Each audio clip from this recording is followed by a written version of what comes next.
មើលទៅពិតជាមិនអន់មែនណាសំណប់ចិត្តទាំងអស់គ្នាមើល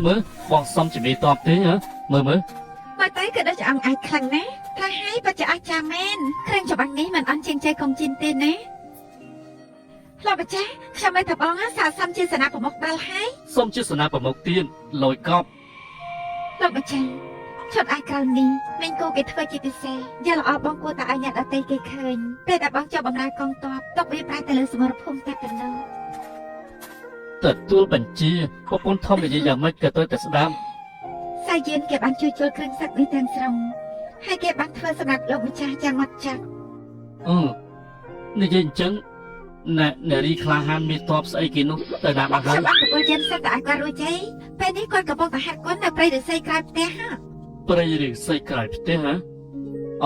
អញ្ចឹងបងទៅមើលគេសិន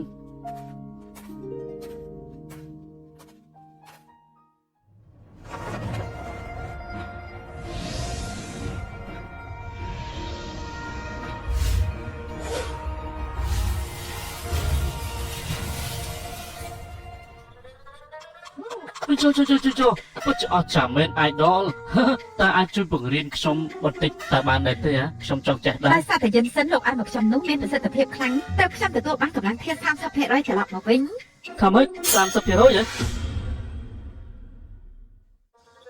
មុនហើយត្រឹមតែ 30% នេះចុះបើសិនជាដល់ 100% នោះដែលម៉ាស៊ីនទាំងនេះច្បាស់ជាបាក់ខ្ទេចមិនខានទេតែលោកដែលជាយល់អំពីក្បាច់គុនខ្លាំងណាស់ខ្ញុំហាត់ក្បាច់គុនតាំងពីអាយុ7ឆ្នាំតម្រូវដល់ចំណុចនេះមិនមែនជាការងាយឡើយលោកគួរតែរៀនពីមូលដ្ឋានគ្រឹះ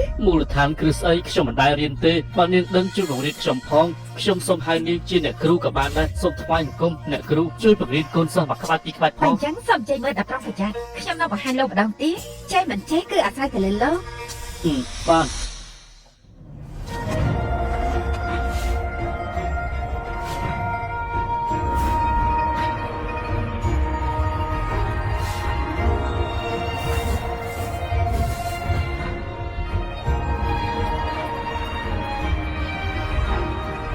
មើលណែសុំម្ដងទៀតបានទេដូចសឹមមិនសូវចាំ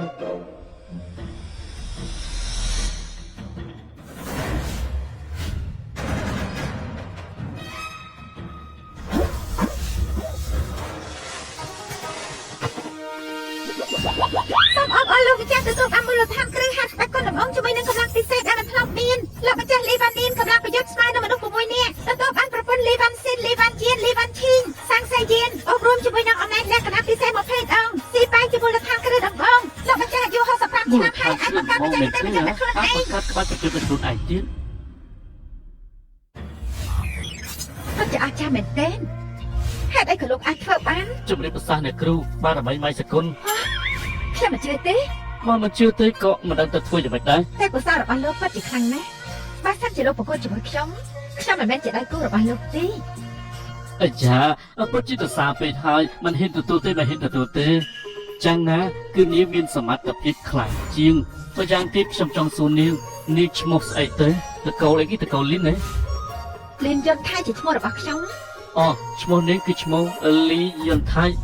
លីយន្តថៃយ៉ាប៉ះឈ្មោះថៃទៀតមកផ្នែករបស់លោកជាប្រធានក្រុមដែលត្រូវបានគេតំណែងនោះជាមូលហេតុដែលសារតែលោកអូប៉េរ៉ាគ្រួសារលីនមិនមែនជាសាច់ញាតិរបស់ខ្ញុំទេគឺគ្រាន់តែនាងតកូលដូចគ្នាតែប៉ុណ្ណោះខ្ញុំស្មានថាប្រពន្ធរបស់ខ្ញុំតកូលលីនហើយនឹងនាងគឺជាតកូលគ្រួសារតែមួយនិយាយតាមត្រង់ទៅចុះហេតុអីបានជាឪពុកម្ដាយរបស់នាងដាក់ឈ្មោះថាថៃអញ្ចឹងរៀនគួរសួរមិនសួរទេបើសិនជាលោកចង់ជួយសង្គ្រោះឪពុកក្មេងរបស់លោកនោះយ៉ាងហោចណាស់ក៏លោកត្រូវកាន់កាប់តំណែងឲ្យខ្លាចទៅជាសេនាប្រមុខទី1ប៉ុន្តែពេលនេះលោកនៅឆ្ងាយខ្លាំងណាស់អ្វីដែលសំខាន់នៅពេលនេះលោកត្រូវតែធ្វើអ្វីដែលលោកបានសន្យាជាមួយខ្ញុំលោកយល់ទេនាងទុកចិត្តចោះចំពោះបញ្ហារឿងនេះខ្ញុំនឹងធ្វើឲ្យបានល្អហើយខ្ញុំនឹងសន្យាថានឹងខ្លាយទៅជាសេនាប្រមុខ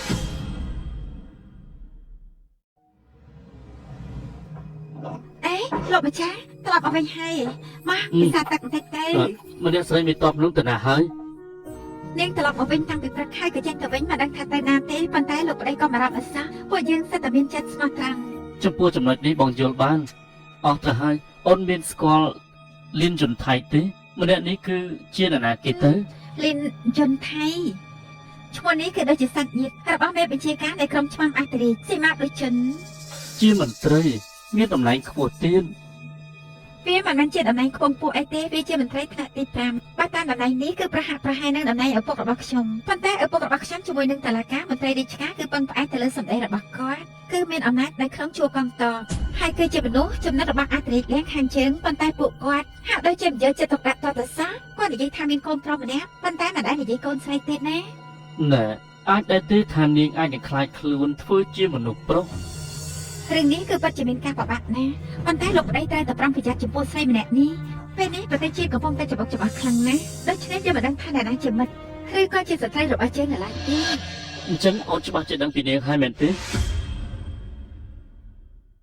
លោកប្តីនៅតែក្នុងស្រុកប្រហែលជាមិនបានដឹងនៅឡើយទេទីក្រុងបៃលៀងគឺមានជីដូហែជាស្ដេចដែលជាអ្នកគ្រប់គ្រងនៅក្នុងទាំងមូលនោះពេលនេះមិនថាជាខេត្តឬមួយក៏ជនបទទេគឺព្រះអង្គជាអ្នកគ្រប់គ្រងទាំងអស់ហេតុដូច្នេះធ្វើអ្វីគឺត្រូវតែមានការប្រុងប្រយ័ត្ន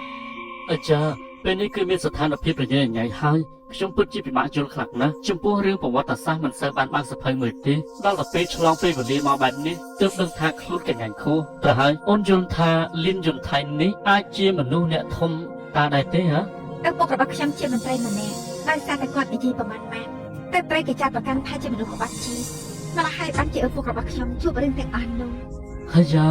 ពួកមន្ត្រីទាំងអស់នោះមិនបានស្វែងរកយុត្តិធម៌ឲ្យត្រឹមត្រូវទេចូលចិត្តតែដាក់ទោសគេដល់នេះដល់នោះអញតែមានអំណាចធ្វើបាបប្រជារាស្ត្រប្រពន្ធសម្លាញ់